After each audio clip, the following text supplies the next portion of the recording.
नमस्कार, VIP news में आप सभी का बहुत बहुत स्वागत है। आपके साथ मैं हूं पल्लवी परिहार और शुरुआत करेंगे खबरों की। पेंड्रा रेंज के अमारू बेट क्षेत्र में वन विभाग की टीम ने एक बड़ी तस्करी का पर्दाफाश किया है। वन विभाग को देर रात इमारती लकड़ी तस्करी की सूचना मिली, जिसके बाद विभाग की टीम ने तत्काल कार्रवाई करते हुए लगभग 70 नग साल सिलपट और एक पिकअप वाहन जब्त किया है। इस दौरान 3 तस्करों को भी गिरफ्तार किया है, जबकि मुख्य तस्कर गौरीशंकर फरार बताया जा रहा है। वहीं सूचना मिलने पर वन विभाग की टीम ने पिकअप वाहन को पीतमपुर से जब्त किया, जिसमें साल की लकड़ी लोड की जा रही थी। वहीं विभागीय अधिकारियों ने इसी लकड़ी की कीमत लगभग 1,24,000 रुपए बताई है। मामले को लेकर एसडीओ मोहर सिंह मरकाम ने बताया कि फिलहाल वन अधिनियम के तहत मामले की आगे की कार्रवाई और जांच की जा रही है।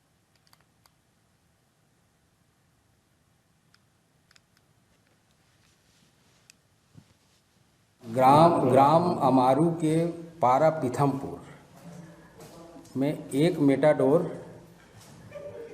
में साल चिरान सहित गाड़ी सहित जब्ती किया गया है और लकड़ी का जो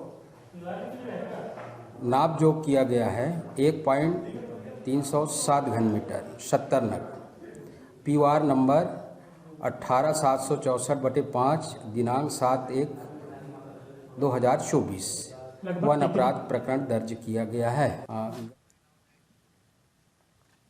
प्रदेश कांग्रेस संचार विभाग के अध्यक्ष सुशील आनंद शुक्ला ने राजीव भवन में पत्रकारों से बातचीत की।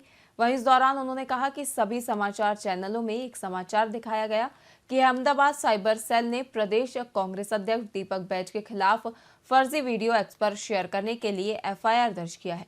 यह खबर पूरी तरह से गलत और भ्रामक है। पीसीसी अध्यक्ष दीपक बैज के खिलाफ कहीं भी कोई भी एफआईआर दर्ज नहीं हुआ है और न ही पीसीसी अध्यक्ष ने गुजरात की स्वास्थ्य व्यवस्था के संबंध में कोई पोस्ट एक्स पर कभी भी किया है। मित्रों, आज एक खबर सभी समाचार चैनलों तो नहीं कहूँगा, कुछ एक में नहीं चला, लेकिन अधिकांश समाचार चैनलों में एक खबर सुबह से चल रही थी कि प्रदेश कांग्रेस अध्यक्ष श्री दीपक बैज के खिलाफ अहमदाबाद साइबर सेल ने गलत और भ्रामक एक्स पर ट्वीट करने के लिए मुकदमा दर्ज किया है। मैं इस खबर का खंडन करता हूं। यह खबर पूरी तरीके से भ्रामक और गलत है। श्री दीपक बैज के खिलाफ कहीं पर भी किसी भी मामले में कोई भी एफआईआर दर्ज नहीं हुई है। अहमदाबाद साइबर सेल ने प्रदेश कांग्रेस अध्यक्ष श्री दीपक बैज के खिलाफ कोई भी एफआईआर दर्ज नहीं की है। दरअसल यह गलतफहमी कहां से पैदा हुई, उसके बारे में मैं आपको संक्षेप में बताना चाहूंगा। पीसीसी अध्यक्ष श्री दीपक बैज ने अपने ट्विटर हैंडल एक्स पर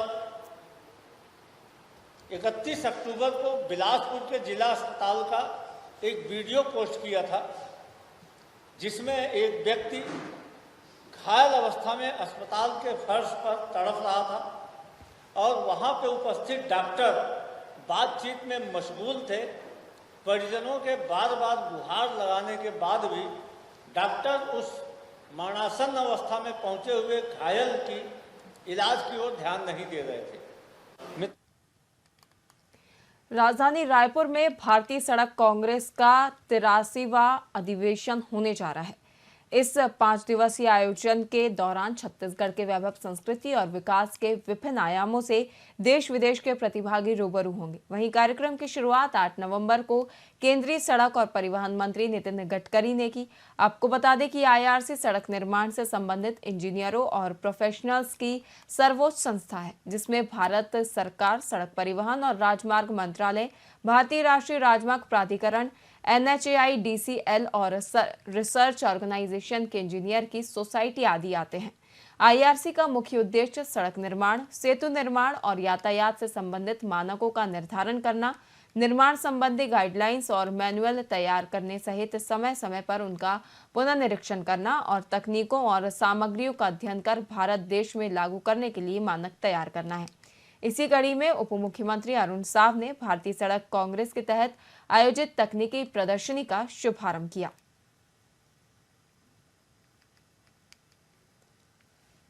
सड़क और सेतु निर्माण से संबंधित गाइडलाइंस निर्धारित करने का काम, स्टैंडर्ड निर्धारित करने का काम, यानी मानक निर्धारित करने का काम, ये देश की सर्वोच्च संस्था है। इंडियन रोड कांग्रेस द्वारा निर्धारित स्टैंडर्ड मापदंड के हिसाब से भारत सरकार और अन्य जो निर्माण एजेंसियां हैं सरकारों की, वे सब उस स्टैंडर्ड के हिसाब से काम करती हैं और हर वर्ष इंडियन रोड कांग्रेस का अधिवेशन किसी न किसी राज्य में आयोजित होता है और हम सबका सौभाग्य है कि इस बार ये अधिवेशन आयोजित करने का अवसर छत्तीसगढ़ को मिला है। ये छत्तीसगढ़ के लिए बहुत ही ऐतिहासिक और गौरव करने वाला पल है, जब देश के 2000 से अधिक इंजीनियर्स, विशेषज्ञ, वैज्ञानिक पूरे देश भर से यहां आने वाले हैं। टेक्निकल सेशंस होंगे और जो दुनिया में इनोवेशन हो रहे हैं रोड निर्माण को लेकर, रोड एक्सीडेंट को रोकने को लेकर, ब्रिज निर्माण को लेकर, उन सब की चर्चा यहां पर हम करने वाले हैं।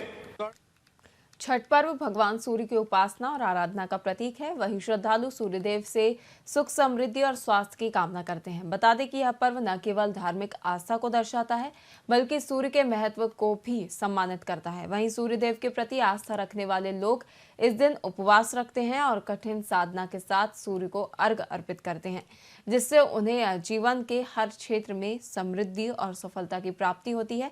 वहीं छठ पर्व पर अर्घ का विशेष महत्व है। सूर्य का संबंध स्वास्थ्य, पिता और आत्मा से होता है। ऐसी मान्यता है कि सूर्य की आराधना करने और अर्घ देने से बड़े कष्ट भी दूर हो जाते हैं, जीवन में संपन्नता आती है और सेहत से जुड़ी जो भी समस्या होती है वह जल्द से जल्द दूर हो जाती है।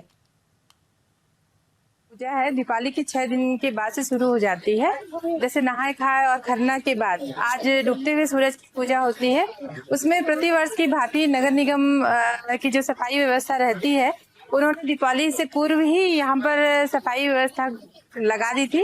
और आज जो श्रद्धालु जन है जो पूजा करने आ रहे हैं, जो भी आप देख रहे हैं मेरे साथ यहाँ खड़े भी हैं, किसी को कोई परेशानी ना हो, इसलिए सब कुछ तैयारी की गई है। इसमें पूरा प्रशासन का टीम लगा हुआ है, उनसे पुलिस प्रशासन की टीम भी लगी हुई है।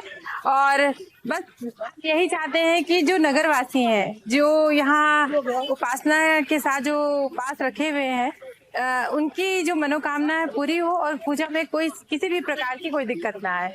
मैं आपके माध्यम से पूरे नगरवासी, प्रदेशवासियों को छठ पूजा की हार्दिक बधाई और शुभकामनाएं देती हूँ। जो चैतन्य वॉइस संस्था की डायरेक्टर कल्पना पंत ने रायपुर प्रेस क्लब में एक प्रेस कॉन्फ्रेंस का आयोजन किया। इस दौरान उन्होंने छत्तीसगढ़ में पिछले 5 सालों से चल रहे बिहान कार्यक्रमों के बारे में जानकारी दी और बताया कि उनका प्रयास महिलाओं के घरेलू सवालों को सुलझाने के लिए लगातार जारी है। कल्पना पंत ने यह भी कहा कि हमारे कार्यक्रम का मुख्य उद्देश्य महिलाओं के अधिकारों को जागरूकता से बढ़ावा देना है।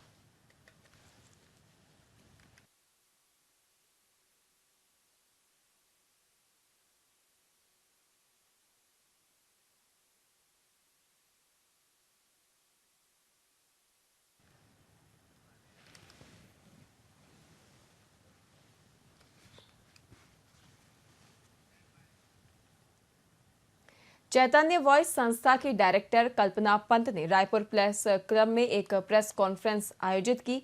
इस दौरान उन्होंने छत्तीसगढ़ में पिछले 5 सालों से चल रहे बिहान कार्यक्रम के बारे में जानकारी दी और बताया कि उनका प्रयास महिलाओं के घरेलू सवालों को सुलझाने के लिए लगातार जारी है। कल्पना पंत ने ये भी कहा कि हमारे कार्यक्रम का मुख्य उद्देश्य महिलाओं के अधिकारों को जागरूकता से बढ़ाना है और उन्हें ये समझाना है कि वे अपने अधिकारों के लिए कैसे खड़ी हो सकती हैं। हम घरेलू महिलाओं के मुद्दों को लेकर समाज में उनके स्थान तक के बारे में प्रशिक्षण दे रहे हैं ताकि वे परिवार और समाज के साथ बेहतर तरीके से चल सकें। इस अवसर पर उन्होंने बताया कि 2023 में ग्रामीण विकास मंत्रालय ने महिलाओं से जुड़े मुद्दों को और अधिक प्रभावी तरीके से सुलझाने के लिए जेंडर रिसोर्स सेंटर बनाने का निर्णय लिया था।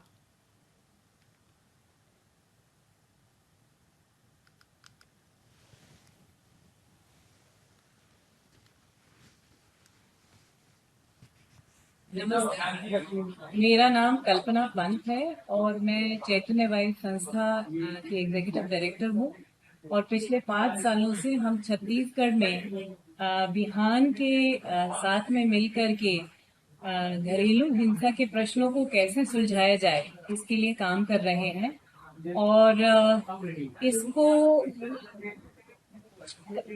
इसको एड्रेस करने के लिए हमने महिलाओं को प्रशिक्षण, जो हमारे स्वयं सहायता समूह और फेडरेशन की जानकार महिलाएं हैं उनको कानून के बारे में जानकारी दे करके वो घर परिवार के जो घरेलू हिंसा के प्रश्न हैं उसको समझा बुझा करके लोगों को परिवार को इकट्ठे जोड़े और जहाँ पे इकट्ठे नहीं आ सकते हैं वहां पे वो आगे की कार्य योजना बनाए। इसके लिए उनका अधिकारों की जागरूकता उनमें सुलह कराना, परामर्श करना, ये महिलाओं का मुख्य कार्य रहता है। क्योंकि कई बार हम लोग ऐसा सोचते हैं कि वकील के माध्यम से या कोर्ट में जाकर के परिवार के प्रश्न सुलझेंगे, तो ये कई बार नहीं होता है। एक दूसरे के बातों को समझना, जैसे पुराने समय में बड़े बूढ़े समझाया करते थे, बताया करते थे, अलग अलग विचारधाराओं को कैसे साथ में लेकर के परिवार को आगे चलाया जाता है। और जहाँ पे सच में हिंसा है, जहाँ बहुत विकट परिस्थिति है, तो महिला अपने अधिकारों के लिए कैसे लड़ सकती है, इन दोनों विषयों पे दूसरा कोई नहीं पर उसी परिस्थिति से बाहर निकली हुई महिला जो आदिवासी क्षेत्र से है, जो उसी गांव से है, उसी परिस्थिति से है और जिसके साथ महिलाएं बड़े आसानी से अपने प्रश्न को रख सकती हैं, ऐसी ही महिलाओं को कानून की जानकारी देना और फिर उन्होंने ये परामर्श केंद्र चलाना। तो मुझे ये कहते हुए बड़ी खुशी है कि ग्रामीण विकास मंत्रालय ने 2023 निकाली जिसमें जेंडर रिसोर्स सेंटर GRC बनाने का निर्णय लिया गया और ये छत्तीसगढ़ में आज बिहान कार्यक्रम के माध्यम से 25 जगहों पर GRCs बने हुए हैं, जहां पे ऐसी विभिन्न महिलाओं को प्रशिक्षित करके उन्हें आगे काउंसलिंग का काम दिया जा रहा है। मुख्यमंत्री विष्णुदेव साय ने पूर्व राज्यसभा सांसद स्वर्गीय गोपाल व्यास के निधन पर उनकी पुरैना स्थित निवास पहुंचकर अंतिम दर्शन किए और भावभीनी श्रद्धांजलि अर्पित की। इस दौरान उन्होंने शोक संतप्त परिजनों से मिलकर उन्हें ढांढस बंधाया। बता दें कि स्वर्गीय गोपाल व्यास जी के मंशानुसार उनका पार्थिव शरीर अखिल भारतीय आयुर्विज्ञान संस्था को दान किया जाएगा। वहीं इस अवसर पर राजस्व मंत्री टंकराम वर्मा, पूर्व राज्यपाल रमेश बैस, विधायक विक्रम उसेंडी और अन्य जनप्रतिनिधि भी उपस्थित रहे।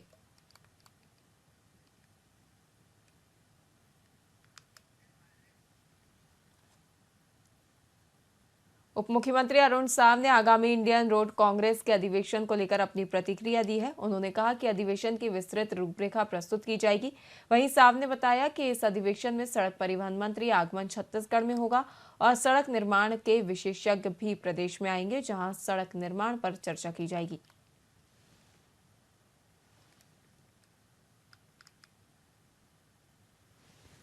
कौन आने वाला है, किस तरीके से पूरा कार्यक्रम है? इंडियन रोड कांग्रेस का अधिवेशन होना है और आज शाम को उस कार्यक्रम की विस्तृत रूपरेखा आप सबके सामने प्रस्तुत करेंगे। अधिवेशन के उद्घाटन के लिए 8 तारीख को देश के सड़क एवं परिवहन मंत्री आदरणीय नितिन गडकरी जी का आगमन हो रहा है और छत्तीसगढ़ के लिए सौभाग्य का विषय है कि देश भर से सड़क और निर्माण क्षेत्र के विशेषज्ञ आएंगे और दुनिया में निर्माण के क्षेत्र में जो तरक्की प्रगति हुई है उसको लेकर चर्चा करेंगे। साथ ही छत्तीसगढ़ की झलक और छत्तीसगढ़ की जानकारी भी देश भर से आ रहे प्रतिनिधियों को हो, इसकी तैयारी हमने की है। कार्यक्रम की विस्तृत रूपरेखा आपके सामने शाम को प्रस्तुत करेंगे। पंडरी थाना क्षेत्र के शीतला मंदिर के पास एक व्यक्ति को पुलिस ने धारदार चाकू के साथ गिरफ्तार किया है। मुखबिर से मिली सूचना के आधार पर पुलिस ने यह कार्रवाई की, जिसके तहत आरोपी मुकेश धीरव उर्फ माइकल को घेराबंदी कर पकड़ा गया है। बता दें कि आरोपी के शरीर की तलाशी लेने पर उसके कमर में एक धारदार लोहे का चाकू रखा मिला। वहीं पुलिस ने आरोपी के खिलाफ अपराध कायम कर उसे गिरफ्तार किया है। इसी के साथ आरोपी को न्यायिक रिमांड पर भेजने के लिए माननीय न्यायालय में पेश किया गया है।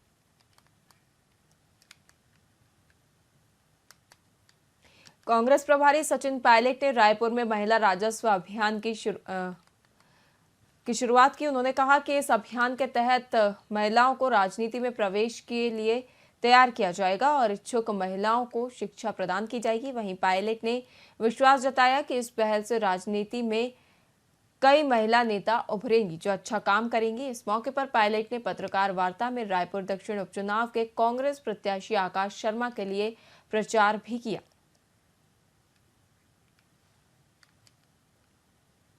कोंडागांव जिले के श्यामपुर में मां दंतेश्वरी युवा समिति की ओर से अंतर्राज्यीय डीजे डांस प्रतियोगिता का आयोजन किया गया, जिसमें छत्तीसगढ़ राज्य के विभिन्न हिस्सों से प्रतिभागियों ने भाग लिया और अपनी कला का प्रदर्शन किया। वहीं प्रतियोगिता में एकल, युगल और सामूहिक डांस श्रेणियों में प्रथम, द्वितीय और तृतीय स्थान प्राप्त करने वाले विजेताओं को सम्मानित किया गया। बता दें कि विजेता प्रतिभागियों को पुरस्कार प्रदान कर उनका उत्साह बढ़ाया गया।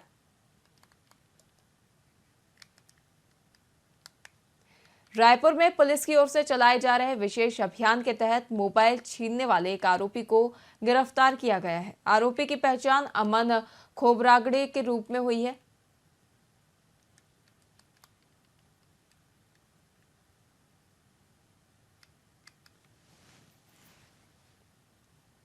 रायपुर में पुलिस की ओर से चलाए जा रहे विशेष अभियान के तहत मोबाइल छीनने वाले एक आरोपी को गिरफ्तार किया गया है। आरोपी की पहचान अमन खोबरागड़े के रूप में हुई है, जिसके पास से चोरी के 9 मोबाइल और घटना में प्रयुक्त बाइक बरामद की गई है। बता दें कि प्रार्थी अनुज विश्वकर्मा ने 4 नवंबर 2024 को अमानका थाना में रिपोर्ट दर्ज कराई थी, जिसके बाद पुलिस ने मामला दर्ज कर कार्रवाई शुरू कर दी थी। गोवर्धन पूजा और दीपावली पर्व में घायल तरुण संतवानी घटनास्थल मनोज डेलिनेट्स के पास तिल्दा में खड़ा था। उसी समय आरोपी कैलाश उर्फ गोलू निषाद अपने साथी के साथ आकर फटाका जलाकर तरुण संतवानी की तरफ फेंक रहा था, जिसे मना करने पर वो विवाद करने लगा। वहीं प्रार्थी सागर संतवानी और घायल के भाई हरीश संतवानी भी आकर समझाने का प्रयास किया, जिस पर आरोपी कैलाश और उसके साथी आक्रोशित होकर जान से मारने की धमकी देने लगे। वहीं मौका मिलते ही आरोपी कैलाश ने घायल तरुण को अपने पास रखे धारदार चाकू से मारकर चोट पहुंचाई। फिलहाल धारदार चाकू जब्त कर आरोपी को न्यायिक रिमांड पर माननीय न्यायालय में पेश किया गया है। वहीं अन्य आरोपी फरार बताए जा रहे हैं।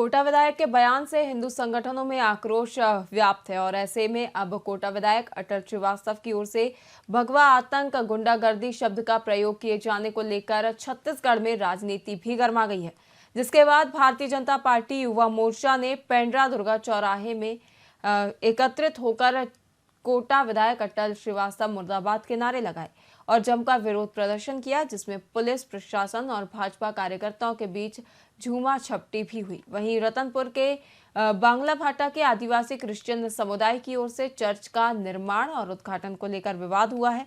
वहीं हिंदू संगठन ने प्रार्थना सभा भवन के उद्घाटन का विरोध किया, जिसके चलते प्रार्थना सभा भवन उद्घाटन रोकना पड़ा और अब इस मामले को लेकर राजनीति की सियासत भी गर्मा गई है। के द्वारा जब कल जो बेलगहना के पास जो घटना घटी है रतनपुर के पास, उसके विरोध में निश्चित तौर पर कांग्रेस की मानसिकता बिल्कुल शून्य हो चुकी है और कांग्रेस के जितने भी पदाधिकारी हों, कार्यकर्ता विधायक जो भी हों, वो हिंदुओं को लेकर उनकी जो भाषाओं का चयन है दोयम दर्जे का है। वो भगवा को लेकर बार बार भगवा आतंकवाद, भगवा गुंडागर्दी, निश्चित तौर पर हिंदू भगवा को पूछता, भगवा को मानता है और भगवा शब्द पर पता नहीं क्यों कांग्रेस को इतनी नफरत है। वो क्या चाहते हैं सबसे छुपा नहीं है। निश्चित तौर पर आने वाला समय और देश जान रहा है और आने वाले समय में भी उनको जवाब इसका मिलेगा। क्षेत्र में भोले भाले आदिवासियों को मतांतरित करना एक अपराध है और क्षेत्रीय विधायक अटल श्रीवास्तव जी छद्म नाम से सर्व आदिवासी समाज प्रार्थना सभा भवन जो कि एक चर्च है, छद्म नाम से उसका उद्घाटन करने गए थे, जिसका विरोध पूर्व हमारे प्रत्याशी प्रबल प्रताप सिंह जी के द्वारा एवं स्थानीय भाजपा के लोगों के द्वारा किया गया, जिस पर उनके द्वारा भगवा आतंकवादी के नाम से संबोधित किया गया, जो सर्वथा अनुचित है और भारतीय जनता पार्टी इसका पुरजोर विरोध करती है। आने वाले समय में हम उनका इस अपने क्षेत्र आगमन में भी स्थानीय विधायक का विरोध करेंगे। फिलहाल के लिए खबरों में इतना ही। देखते रहिए VIP न्यूज़। नमस्कार।